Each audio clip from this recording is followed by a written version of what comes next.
حضرت علی بن ابی طالب رضی اللہ عنہ سے پوچھا گیا کہ اس شروعات کے شروع میں، اس سورت کے شروعات میں بسم اللہ الرحمن الرحیم کیوں نہیں لکھا جاتا ہے؟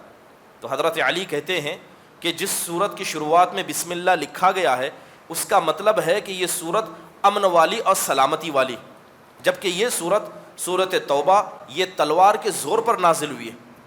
گویا اللہ تعالیٰ نے یہ پیغام مشرکوں کو دیا کہ جو تمہارا اور ہمارا عہد و پیمان تھا اس عہد و پیمان کو اللہ خود توڑتا ہے۔ یہ جب سورت نازل ہوئی فتح مکہ کے وقت تو اللہ تعالیٰ نے صاف اعلان کر دیا کہ اب یہ مکہ مسلمانوں کا ہو چکا ہے، یہاں پر اللہ اس کے رسول کے فیصلے چلیں گے۔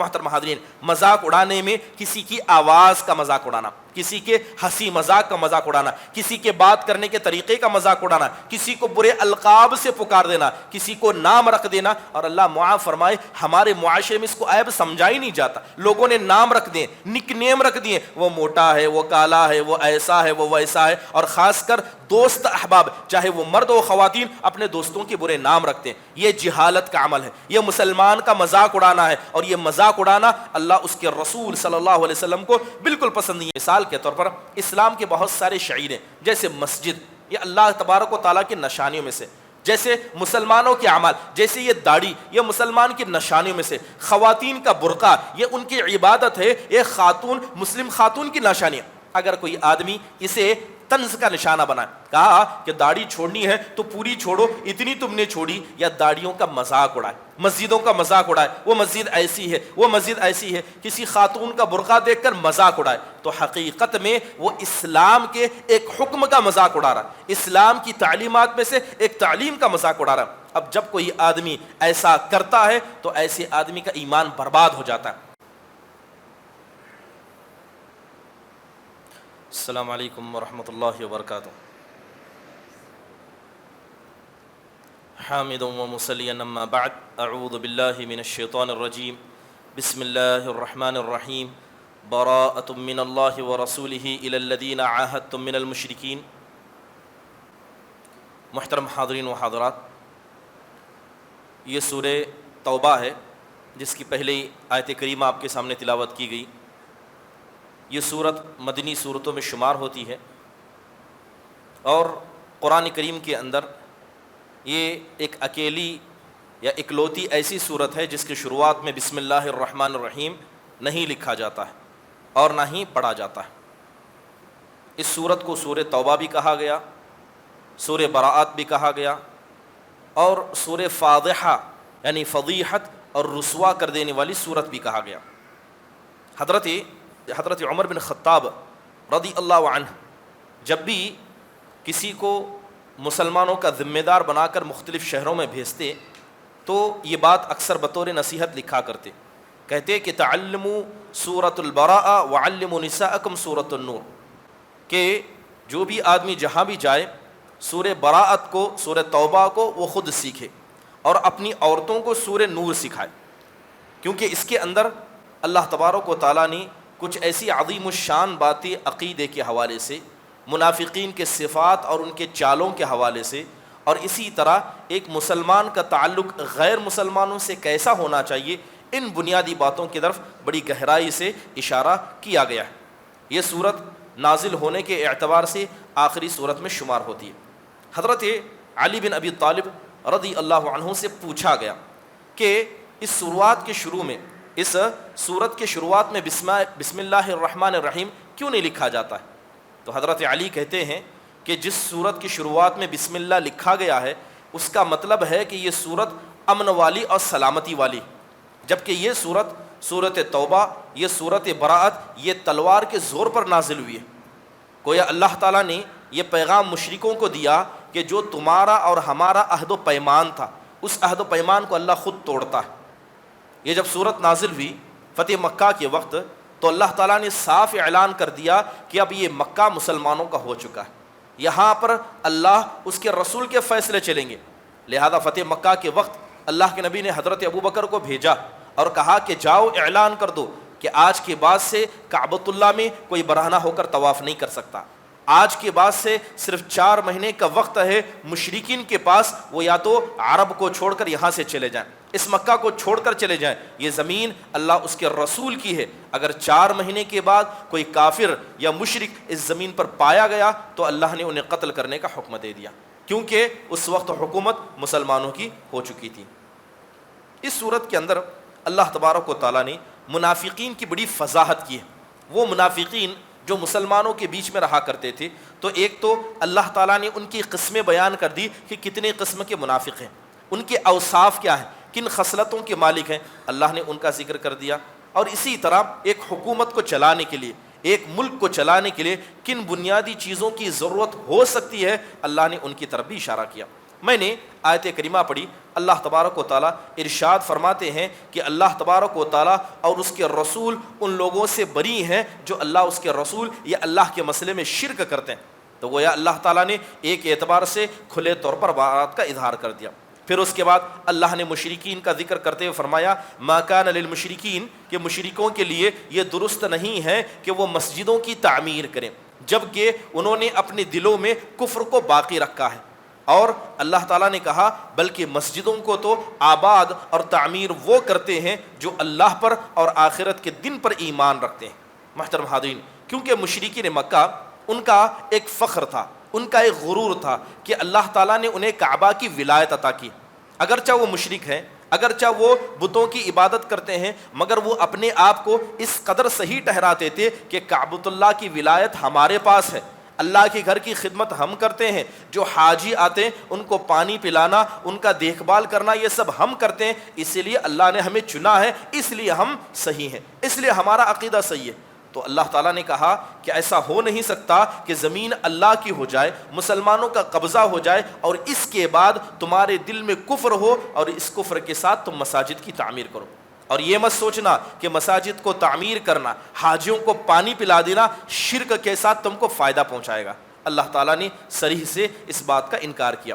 پھر اللہ تعالیٰ نے کہا کہ حقیقی طور پر مساجد کی تعمیر کون کرتے ہیں؟ انما یعمر مساجد اللہ من آمن باللہ والیوم الآخر، جو حقیقت میں اللہ پر ایمان رکھتا ہے، آخرت کے دن پر ایمان رکھتا ہے اور مسجدوں کو تعمیر کرتا ہے۔ مسجدوں کو تعمیر کرنے کا مطلب یہ ہے یا تو اس کے در و دیوار کو کھڑا کیا جائے، اس کے در و دیوار میں پیسہ لگایا جائے، یا یہ کہ اس مساجد کو پاک و صاف رکھا جائے، یا تیسری اہم چیز ہے کہ اس مسجدوں کو نماز کے ذریعے، اللہ کے ذکر کے ذریعے، علمی مجلسوں کے ذریعے اور اسی طرح اللہ تعالیٰ کے ذکر و اذکار کے ذریعے ان مساجد کو آباد کیا جائے۔ تو ہر اعتبار سے مساجد کو آباد کرنے کا مفہوم آتا ہے۔ بلکہ ایک حدیث میں اللہ کے نبی علیہ الصلاۃ والسلام نے حقیقی طور پر مسجد کو آباد کرنے والوں کا ذکر کرتے ہوئے فرمایا کہ ان للمساجد اوتادا، کہ بے شک مسجد کے کچھ ستون ہیں، مسجد کے کچھ پلر ہیں۔ مسجد کے ستون یہ دیوار کے ستون نہیں ہیں، بلکہ اللہ کے نبی فرماتے ہیں کہ جو لوگ 5 وقتہ نمازوں میں شریک ہوتے ہیں، جو لوگ مساجد میں صف اول میں رہتے ہیں، علمی مجالس میں شریک ہوتے ہیں، مسجد کی آبادی میں اور مسجد کی حفاظت میں لگے رہتے ہیں، حقیقت میں یہ مسجد کے اصل ستون ہیں۔ اگر یہ ستون گر جائیں تو مسجد صرف در و دیوار کا نام ہے، اس سے زیادہ اس کا کوئی مقام و مرتبہ نہیں ہے۔ ہم نے دیکھا کہ جیسے ہی بابری مسجد کا مسئلہ ہوا، لوگوں نے واویلا اٹھا کر رکھ دیا کہ بابری مسجد کو شہید کر دیا گیا۔ اگر اس تاریخ کو پڑھیں کہ کتنے سالوں سے وہ بابری مسجد ویران تھی، مسجد حقیقت میں وہ آباد ہوتی ہے جہاں پر مصلی آتے ہیں، جہاں پر اللہ کا ذکر کیا جاتا ہے، ورنہ وہ مساجد جہاں اللہ کا ذکر نہیں ہوتا وہ ویران کھنڈر کے جیسے ہیں اور بس وہ در و دیوار ہیں، اور اللہ کے نزدیک ان کا اس سے بڑھ کر کوئی مقام و مرتبہ نہیں ہے۔ اسی لیے اللہ کے نبی علیہ الصلاۃ والسلام نے مسجدوں کو آباد کرنے کا حکم دیا، مسجدوں کو بنانے کا حکم دیا، بلکہ مسجدوں کو بنانے پر ایمان کی گواہی دیتے ہوئے اللہ کے نبی نے فرمایا سبعۃ یظلھم اللہ فی ظلہ یوم لا ظل الا ظلہ، کہ 7 قسم کے ایسے خوش نصیب ہیں جنہیں قیامت کے دن اللہ اپنا سایہ عطا کرے گا۔ بعض روایتوں میں آتا ہے کہ اللہ اپنے عرش کا سایہ عطا کرے گا، اس کے اندر ایک آدمی وہ ہوگا جس کا دل ہمیشہ مسجدوں سے لگا رہتا ہے، ایک نماز ختم ہوئی دوسری نماز کی طرف رغبت کرتا ہے۔ حقیقی طور پر یہ مساجد کو آباد کرنے والے۔ پھر اللہ تعالیٰ نے حاجیوں کو پانی پلانے کا ذکر کیا. اللہ نے کہا اجعلتم سقایۃ الحاج وعمارۃ المسجد الحرام، کیا تم نے مسجد لوگوں کو یعنی حاجیوں کو پانی پلانا اور مسجد کی دیکھ بھال کرنا یہ اللہ پر ایمان لانے اور آخرت پر ایمان لانے سے بہتر سمجھا ہے؟ ایسا ہو نہیں سکتا. جو آدمی اللہ پر ایمان لائے گا، عمل صالح کرے گا، اسی کا عمل اللہ کے یہاں قبول ہے. اگر کوئی آدمی نبی صلی اللہ علیہ وسلم کے پیچھے نماز پڑھے، جس نے آپ کو دیکھا ہو، جس نے جنگوں میں آپ کے ساتھ شرکت کی ہو، لیکن اس کے دل میں نفاق ہو، ایسا آدمی جہنم کا حقدار ہوگا. تو اس سے پتہ چلتا ہے کہ ایمان کتنا فائدہ مند ہے، کسی انسان کا ایمان اسے کتنا فائدہ پہنچاتا ہے. ایک پرانا شخص تھا، عرب کے زمانے میں بڑا معروف تھا. اس کے حوالے سے حضرت عائشہ رضی اللہ عنہ نے پوچھا، اے اللہ کے نبی علیہ الصلوۃ والسلام، اس فلاں فلاں آدمی کے بارے میں آپ کا کیا کہنا ہے جو حاجیوں کو پانی پلایا کرتا تھا، جو مسجد کے صاف و صفائی کرتا تھا، اور اسی طرح جو لوگ حج کرنے آتے ان کی بڑی خدمت کیا کرتا تھا، اے اللہ کے نبی اس کے بارے میں آپ کا کیا خیال ہے؟ تو اللہ کے نبی نے کہا وہ جہنمی ہے. کیونکہ اس نے زندگی گزاری لیکن اس نے زندگی میں کبھی، یعنی وہ کون تھا؟ وہ ابن جدعان تھا. اللہ کے نبی نے کہا کہ ابن جدعان نے کبھی یہ نہیں کہا کہ اے اللہ تو میرے گناہوں کو معاف کرنا، اے اللہ تو مجھے بخش دینا. تو اس کا مطلب یہ ہوا کہ جو نیکی کریں گے، نیکی کی بنیاد، نیکی کی اصل ایمان ہے. ایمان کی دیوار پر جو بھی آپ نیکی بنیں گے اللہ اس کا ثواب دے گا. جہاں نیکی نہیں ہوگی، جہاں ایمان نہیں ہوگا، انسان کتنے بھی اچھے کام کر لے اس کے سارے اعمال باطل ہیں، اس کے سارے اعمال رائے گا. منافقوں کی مثال دیکھیے. منافق یہ کوئی معمولی لوگ نہیں تھے. انہوں نے وحی کو نازل ہوتے ہوئے دیکھا تھا، انہوں نے صحابہ کو دیکھا، انہوں نے اللہ کے نبی کے پیچھے نماز پڑھی، اللہ کے نبی کو جہاد کرتے دیکھا، انہوں نے قرآن کے معجزے کو دیکھا، سب نیک کام کر لیے. اس کے بعد بھی اللہ نے کیا کہا؟ ان المنافقین فی الدرک الاسفل من النار، کہ یہ منافق جہنم کے سب سے نچلے گڑھے میں جائیں گے. کیوں؟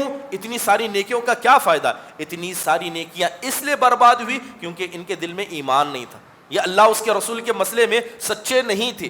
تو یہ بات پتہ چلی کہ اگر کوئی آدمی اللہ اس کے رسول کے مسئلے میں سچا نہیں ہوتا ہے، چاہے وہ کتنے بھی اعمال کرے، اس کے اعمال سب کے سب برباد ہیں. محترم حاضرین، اس کے بعد اللہ تبارک و تعالیٰ نے منافقوں کا ذکر کیا. اللہ تعالیٰ کہتا ہے وَلَئِن سَأَلْتَهُمْ لَيَقُولُنَّ إِنَّمَا كُنَّا نَخُوضُ وَنَلْعَبُ قُلْ أَبِاللَّهِ وَآيَاتِهِ وَرَسُولِهِ كُنْتُمْ تَسْتَهْزِئُونَ.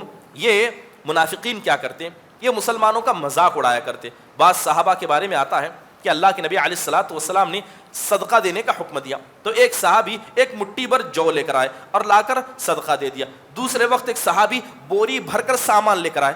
تو ہم منافقین دیکھ رہے ہیں کہ ایک صحابی بہت زیادہ مال خرچ کر رہے ہیں اور ایک صحابی بہت کم مال خرچ کر رہے ہیں. اب یہ ہر کسی پر ٹپڑی چھوڑ رہے ہیں، یہ ہر کسی پر اعتراض کر رہے ہیں. یہ کہہ رہے ہیں کہ یہ لوگ جو بھر بھر کر سامان لا رہے ہیں یہ ریاکاری کے لیے کر رہے ہیں، اور جو لوگ کم سامان لا رہے ہیں ان کے بارے میں منافقین کہتے ہیں کہ اللہ کو اتنے کم سامان کی ضرورت ہے. یعنی ہر کسی کو اعتراض اور طانے کا نشانہ بنانا یہ منافقین کی عادت تھی. اللہ تعالیٰ نے یہ سارے معاملات دیکھے. اس کے علاوہ منافقین ہنسی مذاق کیا کرتے. کیسا ہنسی مذاق کرتے؟ اللہ کے نبی علیہ الصلوۃ والسلام جنگ میں ہیں تو اللہ کے نبی کے صحابہ بیٹھے ہیں. منافقین کہتے ہیں کہ ہم نے ان سے زیادہ موٹے پیٹ والے، ان سے زیادہ کھانے پینے میں لگنے والے اور جنگ کے وقت بزدل لوگوں سے کسی کو نہیں دیکھا. اشارہ صحابہ کی طرف تھا. جیسے ہی اللہ کے نبی علیہ الصلوۃ والسلام کو یہ بات پتہ چلی، اور آپ کو پتہ یہ کس نے کہا تھا.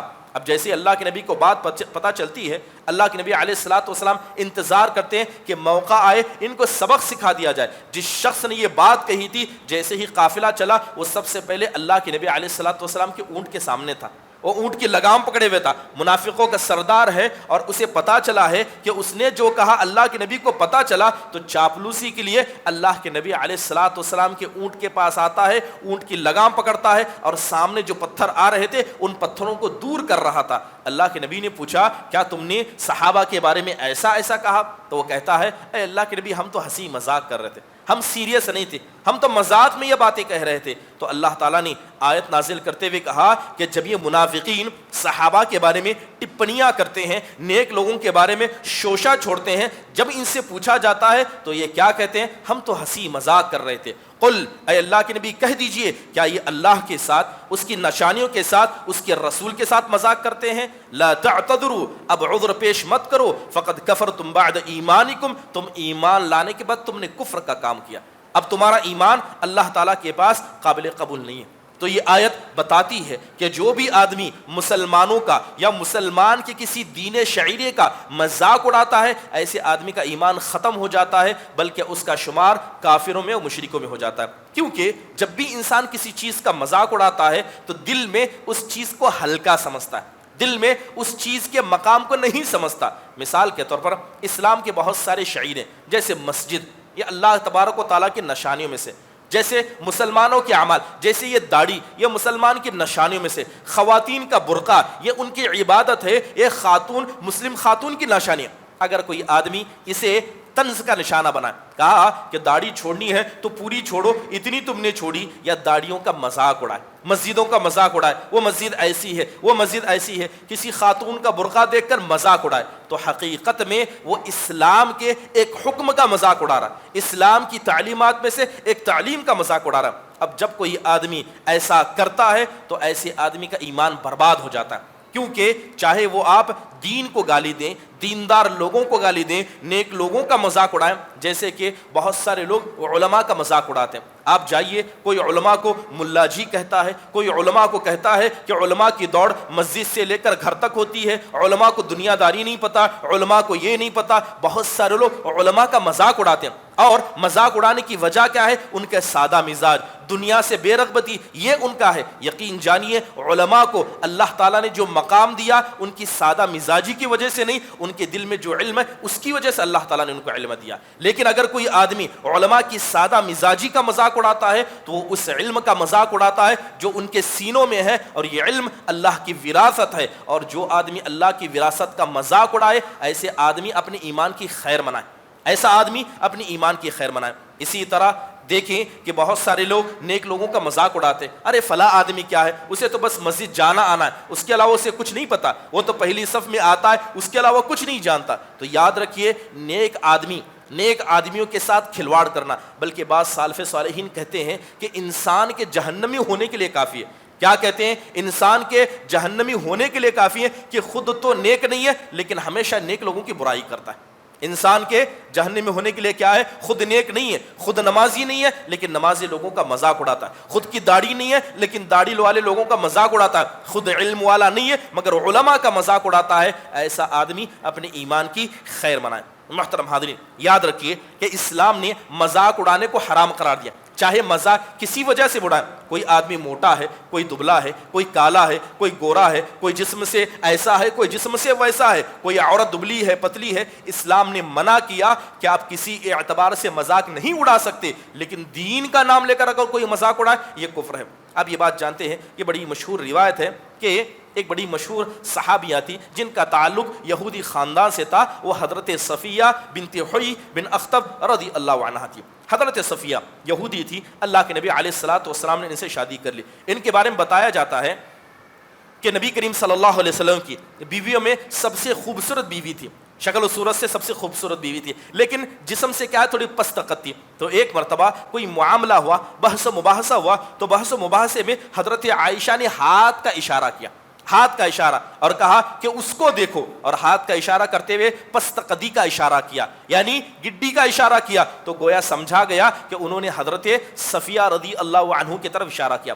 اللہ کے نبی کو پتا چلا کہ حضرت عائشہ نے ہاتھ کے اشارے کے ذریعے حضرت صفیہ کی پست قدی کو نشانہ بنایا. تو اللہ کے نبی نے کہا لقد قلتی کلمۃ لو مزجت بماء البحر لمزجته. اللہ کے نبی کہتے ہیں اے عائشہ، تم نے حضرت صفیہ کی پست قدی یا کم ہائٹ کا مذاق ایسا اڑایا کہ یہ بات اللہ کو اتنی بری لگی کہ اگر اس کڑوی بات کو سمندر کے پانی میں ڈال دیا جائے تو سارا سمندر کا پانی کڑوا ہو جائے، سارا سمندر کا پانی کڑوا ہو جائے. بس بات ہائٹ کی ہے.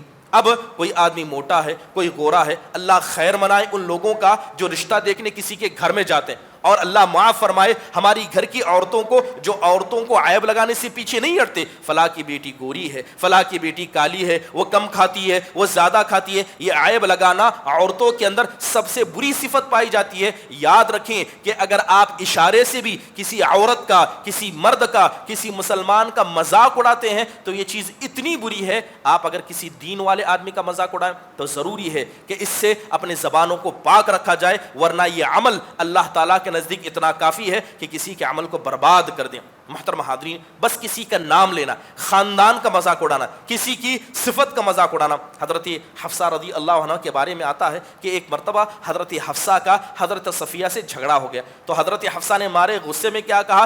بنت یہودی، کہا کہ یہ تو یہودیوں کی اولاد ہے. کیا کہا؟ یہودیوں کی اولاد ہے. حضرت صفیہ، ان کے شوہر یہودی تھے، ان کے ابا یہودی تھے، ان کے بھائی یہودی تھے، اور ان تینوں کو اللہ کے نبی نے قتل کروایا تھا. یہودی جو ان کے حضرت صفیہ کے باپ تھے، اللہ کے نبی نے ان کو قتل کیا. شوہر کو اللہ کے نبی نے قتل کیا، ان کے بھائی کو قتل کیا، بہت ساری وجوہات کی بنیاد پر قتل کیا. تو جیسے ہی حضرت صفیہ کو پتا چلا کہ حضرت حفصہ نے ان کو عیب دلاتے ہوئے کہا ہے کہ یہ یہودیوں کی اولاد ہے، حضرت صفیہ آ کر اللہ کے نبی کے پاس رونے لگی. تو اللہ کے نبی علیہ الصلوۃ والسلام کہتے ہیں اے حفصہ، کہا حفصہ کس بات پر فخر کرتی ہے؟ حضرت صفیہ سے کہتے ہیں حفصہ کس بات پر فخر کرتی ہے؟ تم تو ایک نبی کی بیٹی ہو، تمہارے چچا نبی ہیں اور تمہارے شوہر بھی نبی ہیں، وہ کس بات پر فخر کرتی ہے؟ کیونکہ حضرت صفیہ رضی اللہ عنہ یہودی تھی اور یہودیوں کا خاندان حضرت موسیٰ سے ملتا ہے، تو گویا وہ حضرت موسیٰ کی اولاد میں سے ہیں. ان کے چچا حضرت ہارون نبی تھے اور خود اللہ کے نبی علیہ الصلوۃ والسلام ان کے شوہر ہیں، ان کا اتنا بڑا مقام ہے. حضرت حفصہ کس بنیاد پر تم پر فخر کرتی ہیں اور تم کو یہودی کی اولاد کہتی ہیں؟ اللہ کے نبی علیہ الصلوۃ والسلام نے حضرت صفیہ رضی اللہ عنہ کا دفاع کیا. محترم حاضرین، مذاق اڑانے میں کسی کی آواز کا مذاق اڑانا، کسی کے ہنسی مذاق کا مذاق اڑانا، کسی کے بات کرنے کے طریقے کا مذاق اڑانا، کسی کو برے القاب سے پکار دینا، کسی کو نام رکھ دینا، اور اللہ معاف فرمائے ہمارے معاشرے میں اس کو عیب سمجھا ہی نہیں جاتا. لوگوں نے نام رکھ دیے، نک نیم رکھ دیے، وہ موٹا ہے، وہ کالا ہے، وہ ایسا ہے، وہ ویسا ہے، اور خاص کر دوست احباب چاہے وہ مرد و خواتین اپنے دوستوں کے برے نام رکھتے ہیں. یہ جہالت کا عمل ہے، یہ مسلمان کا مذاق اڑانا ہے، اور یہ مذاق اڑانا اللہ اس کے رسول صلی اللہ علیہ وسلم کو بالکل پسند نہیں ہے. اسی طرح لوگوں کے مسئلے میں ہنسی مذاق کا باعث بننا، کسی کے پروفیشن کو لے کر مذاق اڑانا، یہ ساری چیزیں ایسی ہیں جو انسان کے ایمان کو کمزور کر دیتی ہیں. لہذا ہر انسان کو ان چیزوں سے پرہیز کرنا چاہیے. محترم حاضرین، اس کے بعد اللہ تبارک و تعالیٰ نے ایک غزوے کا ذکر کیا. اللہ تعالیٰ کہتا ہے لقد نصرکم اللہ فی مواطن کثیرۃ ویوم حنین، کہ بے شک اللہ تبارک و تعالیٰ نے بہت سارے مقامات پر تمہاری مدد فرمائی ہے، خصوصی طور پر حنین کے دن اللہ نے تمہاری مدد فرمائی. اذ اعجبتکم کثرتکم، جب تمہاری کثرت پر تمہیں تعجب ہوا، جب تمہاری کثرت پر تم فخر و غرور کرنے لگے. فلن تغنی عنکم شیئا، مگر یہ تمہاری کثرت، یہ بہت زیادہ طاقت، یہ اللہ کے مسئلے میں تمہیں فائدہ نہیں پہنچائی. وضاقت علیکم الارض بما رحبت، اور زمین اتنی وسیع ہونے کے بعد تم پر تنگ ہو گئی. ثم ولیتم مدبرین، تم پیٹ پھر کر بھاگنے والوں میں سے بن گئے. محترم حضرین، قصہ کچھ ایسے ہے کہ جب اللہ کے نبی علیہ الصلوۃ والسلام نے مکہ کو فتح کر لیا تو آپ علیہ الصلوۃ والسلام نے چاہا کہ مکہ کے جو آزو بازو کے علاقے ان کو بھی فتح کیا جائے. لہذا آپ نے حوازن کے قبیلے کی طرف، حنین کی طرف جانے کا ارادہ کیا. اب صحابہ کی بڑی تعداد تھی، بتایا جاتا ہے کہ 10,000 کا لشکر جرار یہ اللہ کے نبی علیہ الصلوۃ والسلام کے ساتھ چل پڑا. اب اس میں سے بہت سارے ہتھیار بند تھے، کچھ ایسے ہی بس جنگ میں شریک ہونے کے لیے آ گئے. مگر قبیلے حوازن یہ کوئی معمولی لوگ نہیں تھے، یہ جنگجو لوگ تھے، یہ پہاڑی میں بسنے والے لوگ تھے. اب انہیں پتا چلا کہ اللہ کے نبی ان کی طرف آ رہے ہیں، تو انہوں نے کیا کیا، پہاڑوں پر اپنے بندوں کو کھڑا کر دیا، تیر دے کر کھڑا کر دیا. اب لہذا نبی صلی اللہ علیہ وسلم کو، صحابہ کو اسی پہاڑی کے پاس سے گزرنا تھا. جیسے ہی وہاں سے گزرے، اوپر سے ایسے تیر برسنے لگے کہ مسلمان تاب نہ لا سکے اور کئی سارے پیٹ پھر کر بھاگنے لگے، کئی سارے پیٹ بھر کر بھاگنے لگے. بلکہ حدیث کے اندر آتا ہے کہ جتنے مشرکین مکہ نے اللہ کے نبی علیہ الصلوۃ والسلام کے لشکر کا مقابلہ کیا تھا، ان سے بڑھ کر کسی نے اللہ کے نبی کے لشکر کا مقابلہ نہیں کیا. سب سے پہلے سامنے گھوڑ سوار تھے، ان کے پیچھے عام طور پر ہتھیار لے کر لڑنے والے تھے، ان کے پیچھے عورتوں کی جماعت تھی، ان کے پیچھے بچوں کو پتھر دے کر کھڑا کیا گیا تھا، اور ان کے پیچھے بوڑھے حضرات کو تیر دے کر کھڑا کیا گیا تھا. ایک بہترین سازش، ایک بہترین ترتیب کے ساتھ نبی کریم صلی اللہ علیہ وسلم کے لشکر کا مقابلہ کیا گیا. محترم حاضرین، ہوا یہ کہ جیسے ہی تیر برسنے لگے، مسلمان، بہت سارے ایسے مسلمان جو بس جنگ میں شریک ہونے کے لیے آئے تھے، ہتھیار نہیں تھا، پیٹ پھیر کر بھاگنے لگے. اللہ کے نبی علیہ الصلوۃ والسلام دیکھ رہے ہیں کہ صحابہ پیٹ پھیر کر بھاگ رہے ہیں. اصل ہوا یہ تھا کہ صحابہ اکرام میں سے بہت سارے صحابہ کو دل کے اندر خود پسندی آ گئی. کہنے لگے کہ ہم 313 تھے، ہزاروں پر غالب ہو گئے، اب تو ہم 10,000 ہیں اور سامنے والوں کی تعداد بہت کم ہے. گویا صحابہ میں سے ایک جماعت نے یہ سمجھا کہ جیتنا یہ طاقت کی بنیاد پر ہوتا ہے، یہ بھول گئے کہ جیتنا یہ اللہ کی توفیق سے ہوتا ہے۔ تعداد کم ہو تعداد زیادہ ہو اس سے فرق نہیں پڑتا، تمہارے پاس جو طاقت ہے اس طاقت کا کوئی معنی نہیں ہے اگر اللہ تعالیٰ کا ساتھ تمہارے ساتھ نہ ہو۔ صحابہ بھول گئے تو اللہ تعالیٰ نے صحابہ کو ادب سکھایا، اللہ نے صحابہ کو ادب سکھایا۔ محترم حاضرین، اللہ کے نبی علیہ الصلوۃ والسلام نے دیکھا تو انصار کے لوگوں کو بلایا، آپ نے اپنے چچا حضرت عباس سے کہا کہ آپ لوگوں کو زور سے آواز لگائیے، بلند آواز کے مالک تھے، لوگوں کو دوبارہ بلایا، صحابہ دوبارہ جم سے کھڑے ہوئے اور اس کے بعد اللہ تعالیٰ نے صحابہ کو فتح سے نوازا۔ محترم حاضرین، یہ قصہ بہت ساری نصیحتیں ہمارے سامنے چھوڑتا ہے۔ پہلی نصیحت یہ بتا دی جاتی ہے کہ انسان اگر جنگ میں جائے یا کوئی بھی نیک عمل کرے کبھی بھی خود پسندی میں مبتلا ہونا۔ خود پسندی کیا ہے؟ کہ انسان اپنے عمل کو بہتر سمجھے، میں نے جو کیا وہ صحیح ہے، میں نے جو کیا وہ اچھا ہے، میں نے جو کیا وہ عمل اللہ کے پاس سے قابل قبول ہے۔ ہم نے جو کیا ہے، ہماری جماعت نے جو خدمتیں کی ہے، ہماری کمیٹی نے جو خدمت کی ہے، ہماری مسجد نے جو خدمتیں کی ہے، ہم جماعت والوں نے جو خدمت کی ہے، یہ جو خدمت کے نام پر لوگ اپنے آپ کو جوڑ دیتے ہیں اور اللہ کے فضل کو بھول دیتے ہیں۔ خود پسندی کہتے یہ ہیں کہ انسان اللہ کی نعمتوں میں سے کسی نعمت کا ذکر کرے اور اللہ کو بھول جائے۔ مثال کے طور پر صحت، یہ اللہ کی نعمت ہے، انسان کہے کہ میری صحت اس لیے اچھی ہے کیونکہ میں ورزش کرتا ہوں، میں کھانا ٹائم پر کھاتا ہوں، میں ٹائم پر سوتا ہوں، اس لیے میری صحت اچھی ہے۔ ایسا انسان خود پسند ہے، اس کی صحت اچھی اس لیے ہے کیونکہ اللہ تعالیٰ نے اسے توفیق دی ہے۔ اس کا ورزش کرنا، اس کا کھانا، اس کا ٹائم پر سونا، یہ سارے اسباب ہیں، لیکن توفیق کس کی طرف سے؟ اللہ کی طرف سے۔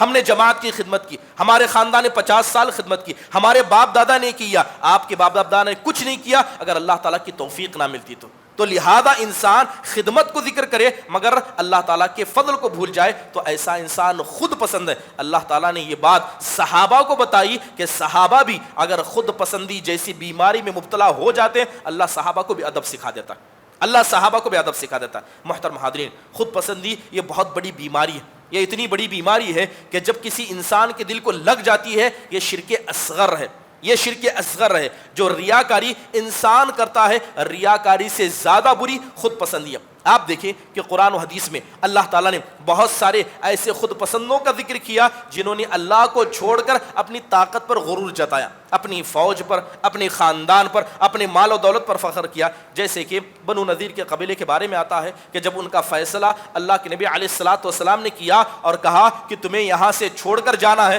تو انہوں نے کہا کہ آپ ہمیں یہاں سے نکال کر تو دکھائیے، ہمارے قلعے اتنے مضبوط ہیں کہ نہ آپ قلعے پر چڑھ سکتے ہیں نہ قلعے کے اوپر سے حملہ کر سکتے ہیں۔ انہوں نے بھروسہ کس پر جتایا؟ اپنے قلعوں کو سمجھا۔ اللہ تعالیٰ نے انہیں بتایا کہ طاقت اور فتح اللہ کی طرف سے ملتی ہے۔ مسلمانوں کو حکم دیا گیا کہ جائیں محاصرہ کریں۔ مسلمانوں نے محاصرہ کیا وہ قلعے جس پر وہ فخر کرتے تھے، جسے وہ اپنے بچاؤ کا ذریعہ سمجھتے تھے۔ اللہ تعالیٰ نے کہا کہ وَظَنُّوا أَنَّهُمْ مَانِعُتُهُمْ حُصُونُهُم مِّنَ اللَّهِ شَيْئًا، انہوں نے سمجھا کہ ان کے قلعے اللہ سے ان کو بچا لیں گے۔ اللہ تعالیٰ نے ایسے مبتلا کر دیا کہ جاتے جاتے اپنی قلعوں کی دیواروں کو ایک ایک پتھر کو خود اکھاڑتے ہوئے چلے گئے۔ محترم حاضرین، انسان کبھی بھی اپنی صحت پر، اپنے مال پر، اپنے علم پر، اپنی لوگوں میں مقبولیت پر اور اسی طرح اپنے خاندان کے حسب و نسب پر کبھی غرور نہ کرے۔ اللہ تعالیٰ جسے بلند کرے وہ بلند ہے، اللہ تعالیٰ جسے ذلت میں اتارنا چاہے اسے کوئی بچا نہیں سکتا۔ ابلیس کی سب سے بڑی پریشانی کیا تھی؟ ابلیس کی پریشانی یہ تھی کہ وہ خود پسند تھا۔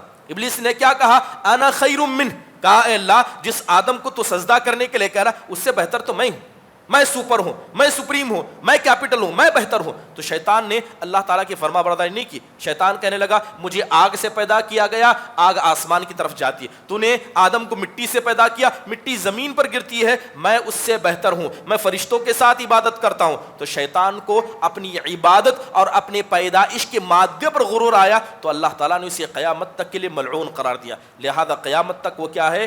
دنیا میں ملعون بن کر رہ جائے گا۔ محترم حاضرین، اسی لیے انسان کبھی بھی اپنی عبادت پر ہو کبھی فخر نہ کرے۔ امام مطرف بن شقیر رحم اللہ فرماتے ہیں کہ میں رات میں سو جاؤں، رات میں سو جاؤں یہاں تک کہ تہجد کا وقت آئے اور تہجد نہ پڑھوں, صبح میں اٹھ کر مجھے افسوس ہو جائے, یہ چیز میرے نزدیک بہتر ہے اس بات سے کہ میں رات میں اٹھوں, تہجد کی نماز پڑھوں اور خود پر فخر کرنے لگوں کہ دیکھو میں تہجد پڑھتا ہوں, ان میں سے کوئی تہجد نہیں پڑھتا ہے, ان میں سے کوئی قرآن نہیں پڑھتا ہے. یعنی اپنی عبادت پر انسان خود پسند ہو جائے, عبادت کی وجہ سے دوسروں کو کمزور سمجھنے لگ جائے, تو امام مطرف کہتے ہیں اس سے بہتر ہے کہ میں عبادت ہی نہ کروں. امام سعدی رحمہ اللہ نے اپنی کتاب کے اندر ایک قصہ نقل کرتے ہوئے کہا کہ ایک نوجوان کو میں نے دیکھا کہ فجر سے پہلے اٹھتا ہے, مجلس میں آتا ہے, بہت سارے نوجوان مسجد میں سوئے تھے, وہ آتا ہے تہجد کی نماز پڑھنے لگتا ہے. تہجد کی نماز پڑھنے کے بعد امام سعدی سے کہتا ہے آپ ان سوتے ہوئے چہروں کو نہیں دیکھتے جو اللہ تعالیٰ کے نافرمان ہیں, آپ ان سوتے چہرے کو نہیں دیکھتے جو اللہ کے نافرمان ہیں. یہ وقت ہے کہ اللہ تعالیٰ کے لیے تہجد پڑھی جائے تاکہ تہجد کے ذریعے اپنے ایمان کی تازگی ہو. تو امام سعدی کہتے ہیں کتنا بہتر ہوتا کہ تم بھی سونے والوں میں سے ہو جاتے. تم عبادت کر رہے ہو اور اس عبادت پر غرور کر رہے, اس عبادت پر فخر کر رہے. محترم حاضرین, کسی انسان کو حق نہیں ہے کہ وہ اپنی عبادت پر فخر کرے, اپنی خدمت پر فخر کرے, اپنے گھر کے, اپنے خاندان کے, اپنے اوقات کے, اپنی کرسی کی خدمتوں پر فخر کرے. محترم حاضرین, اگر فخر کرنے کے لائق کوئی عبادت میں ہوتی تو فرشتوں کی ذات ہوتی. اللہ تعالیٰ نے فرشتوں کو کیسے پیدا کیا؟ اللہ خود ان کے بارے میں کہتا ہے کہ لا یعصون اللہ ما امرہم ویفعلون ما یؤمرون, یہ اللہ کی کبھی نافرمانی نہیں کرتے, اللہ جو کہتا ہے ویسے ہی کرتے ہیں. اللہ تعالیٰ نے کچھ فرشتے ایسا پیدا کر کے رکھے ہیں کہ جب اللہ نے زمین بنائی تھی وہ سجدے میں ہے, جب تک قیامت نہیں آئے گی وہ سجدے سے سر نہیں اٹھائیں گے. ان سے بہتر کوئی عبادت کرنے والا ہے. لیکن یہی فرشتے جب قیامت کے دن اللہ کے سامنے لائیں گے تو فرشتے کہیں گے ما عبدناک حق عبادتک, اے اللہ ہم تجھ سے معافی چاہتے ہیں کہ ہم نے تیری عبادت کا حق نہیں ادا کیا. یہ اصل اللہ تعالیٰ کے سامنے عاجزی انکساری ہے. یہی عاجزی انکساری انسان کے دل میں ہونی چاہیے. لیکن اگر کوئی آدمی اپنی عبادت پر فخر کرے, اللہ کے نبی علیہ الصلاۃ والسلام رات میں کھڑے ہو کر نماز پڑھتے, آپ کے پیر سوج جایا کرتے. حضرت عائشہ کہتی ہے اے اللہ کے نبی, اللہ نے تو اگلے پچھلے گناہ سب معاف کر دیے, اتنی عبادت کیوں کرتے ہیں؟ تو اللہ کے نبی کیا کہتے ہیں افلا اکون عبدا شکورا, اے عائشہ کیا میں اللہ کا شکر گزار بندہ نہ بنوں؟ اللہ نے اتنی نعمتیں دی ہیں, ان کا حق میں کب ادا کروں گا؟ ان کا حق میں ادا نہیں کر سکتا, کم از کم اللہ تعالیٰ کا شکر ادا کروں. محترم حاضرین, یہی کام انسان کو کرنا چاہیے. محترم حاضرین, یہ آیت, یہ واقعہ یہ بتاتا ہے کہ جن لوگوں نے بھی اللہ تبارک و تعالیٰ کی مدد کے مسئلے میں اپنے اسباب پر اعتماد کیا, ایسے لوگ ہمیشہ نقصان میں ہیں. اگر آپ کو کوئی بھی نیک کام کرنا ہے ہمیشہ اللہ سے توفیق مانگا کریں, اللہ سے توفیق مانگا کریں. آپ کو نماز پڑھنا ہے اللہ سے توفیق مانگیں, آپ کو حج عمرہ پر جانا ہے پہلے اللہ سے توفیق مانگنے. آپ نے ٹکٹ بک کیا ہوگا, ٹرائل والوں سے بات کی ہوگی, آپ نے سب کچھ کیا ہوگا, اگر اللہ سے آپ نے توفیق نہیں مانگی تو یہ جیسے حج عمرہ والے ٹور اینڈ ٹریول سے لکھتے ہیں, یہ حج عمرہ آپ کے لیے ٹور بن جائے گا, یہ کبھی آپ کے لیے عبادت نہیں ملے گا. اللہ تعالیٰ سے توفیق مانگا کریں. یہی وجہ تھی کہ انبیاء علیہ الصلاۃ والسلام عمل کرنے سے پہلے اللہ سے توفیق مانگتے, عمل کرنے کے بعد اس کے قبول ہونے کی دعا مانگتے, کیونکہ یہی ایمان والوں کا یہی ایمان والوں کا تر امتیاز ہے. صحابہ کا مسئلہ کیا تھا؟ رمضان کے آنے سے 6 مہینے پہلے رمضان کے آنے کی دعا کرتے, رمضان آنے کے بعد یا رمضان جانے کے بعد 6 مہینے رمضان کے کی گئی عبادتوں کے قبول ہونے کی دعا مانگا کرتے. یہ اصل میں ادب ہے اور یہی ادب اللہ تعالیٰ کو پسند ہے. اللہ تعالیٰ سے دعا ہے کہ اللہ تبارک و تعالیٰ اس کے ساتھ ادب کرنے والوں میں سے ہمیں بنائے, اور جو بھی منافقوں کی صفتیں یا خود پسند لوگوں کی صفتیں قرآن و حدیث میں بتائی گئی ہیں, اللہ تبارک و تعالیٰ ان میں سے ہر بری صفت سے ہم میں سے ہر شخص کو بچنے کی توفیق نصیب فرمائے. آمین. واقول قولی هذا واستغفر الله لي ولكم ولسائر المسلمين من كل ذنب فاستغفروا انه هو الغفور الرحيم. فجزاكم الله خير. السلام عليكم ورحمة الله وبركاته.